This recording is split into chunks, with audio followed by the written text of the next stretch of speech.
Olá, administradores judiciais. Nós vamos dar uma continuidade à nossa conversa agora nesse segundo bloco. Lembrem-se que no nosso primeiro encontro nós falamos e terminamos sobre a questão das organizações. Lembrando que nós nascemos, nós vivemos, nós aprendemos e nós morremos e nos divertimos dentro das organizações. Então, o que acontece? Quando a gente entra dentro todo desse contexto das organizações, nós precisamos entender um grande ponto. A recuperação judicial, ela vem para atender as empresas que estão em dificuldade financeira. Ora, nesse momento, o grande sentido de possibilitar esta recuperação é fazer com que as empresas se reestruturem e, com isso, evitem a falência. O grande objetivo é nós conseguirmos preservar a companhia e o trabalho das pessoas.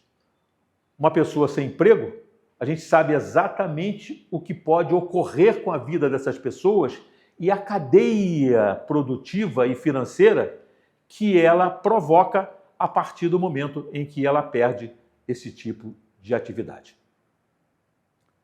Agora, fica aquele grande questionamento que vale a pena a gente parar para pensar. Será que isso acontece por acaso? O que leva uma empresa a essa situação? Vamos parar para pensar um pouquinho, reflexionar. Como uma doença, uma identificação precoce de um sintoma que esta companhia está sofrendo é um aspecto fundamental para que a cura seja feita de uma forma mais eficaz. É só a gente conseguir olhar dentro de um contexto familiar e ver que em determinadas situações nós podemos ter esse tipo de situação. Por outro lado, a gente tem que entender que quando uma crise avança, deteriorando os recursos daquela companhia, sejam financeiros ou sejam outras deteriorizações, é necessário que o tratamento ocorra. É claro que existe uma característica muito grande de complexidade em todas as situações. E nós sabemos, quanto mais forem complexas essas situações, mais difícil é o processo para que o êxito venha a acontecer. Mas o papel do recuperador judicial, e para que ele consiga obter sucesso sobre aquilo que ele vai fazer, depende exatamente do momento em que ela é apresentada. Então, o que significa isso tudo? Diante de um paralelo e dessa analogia que nós estamos fazendo em relação à doença, quanto mais nós tivermos velocidade para detectar os problemas a tempo para que conseguimos resolvê-los, nós vamos conseguir perceber com mais propriedade os sintomas e tratar a doença. Esse é o segredo e o êxito deste processo. Mas será que esses sintomas, eles estão escondidos? Eles não são percebidos? Eles não aparecem? Eu vou citar alguns sintomas que são extremamente importantes. O primeiro deles, quando a sua companhia, a empresa em que você atua, começa a perder competitividade em custos, isso é um sinal de alerta. Na minha vida de executivo, nós trabalhamos muito com essa questão de custos. E a gente sabe, quando a gente não controla os custos, seja na vida pessoal quanto na vida empresarial, onde isso pode vir a dar. Então, são as despesas operacionais e despesas financeiras elevadas que podem nos levar a N tipos de situações. Outro fator importante.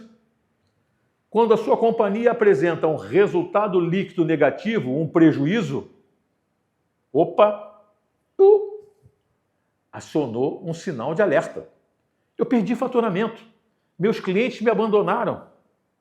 Eu tenho fatores externos, né, que eu não consigo controlar dentro da minha companhia, né, que estão fora do controle. Eu tenho fatores internos, às vezes com a qualidade dos meus recursos humanos dentro da minha companhia ou a minha falta de controle, que estão numa situação perigosa, catastrófica. Para que esse movimento que eu estou falando todo consiga ter uma fundamentação, eu preciso ter informações importantes. Então, eu tenho que considerar que uma empresa sem controle é uma empresa navegada ao Deus dará. Será que nós podemos usar a analogia da música que diz, deixa a vida me levar? Aonde isso vai acontecer se eu deixar a vida me levar dentro da minha empresa? Então, quando eu chego numa situação dessa, que eu estou num processo pré-falimentar, eu preciso iniciar o meu pedido de recuperação judicial à Justiça. Ah, ele é custoso? Nós vamos até tratar isso um pouquinho mais na frente. Mas a gente precisa entender que existem vantagens extremamente interessantes que a lei trata com a questão da recuperação judicial. A primeira delas que você tem que perceber é que existe uma suspensão temporária da dívida da companhia. Eu suspendo. Eu, às vezes, rompo bloqueios também que eu tenho até judiciais dentro das minhas contas bancárias. Eu consigo alongar e consigo, quando eu negocio na minha dívida ativa dentro da PGFN, um deságio dessa dívida. Posso usar precatórios de direitos creditórios para pagar e fazer esse encontro de dívidas. Eu abro a possibilidade, a partir do momento que eu tenho lastros financeiros, de entrada de crédito novo, através de venda de ativos ou através de conjugações de contas. Eu posso renegociar minha dívida total com a PGFN. Olha que coisa interessante que eu posso fazer. Ora, isso, dentro dessa situação, desse contexto todo, não acontece por acaso, né? Então, o que acontece da gente que vale a pena a gente perceber, tá? Será que é falta de gestão? Opa! Olha como é que eu já vou sentar para parar para pensar. É falta de gestão? Essa palavra tão em voga que a gente tem hoje no nosso país, em que a gente vê acontecer N casos de recuperação judicial, né, dentro desse contexto dessa sociedade contemporânea? Se a gente olhar, a grosso modo, e começarmos a entender esse contexto de gestão e de administração, nós vamos falar que gestão é o ato de você gerenciar pessoas.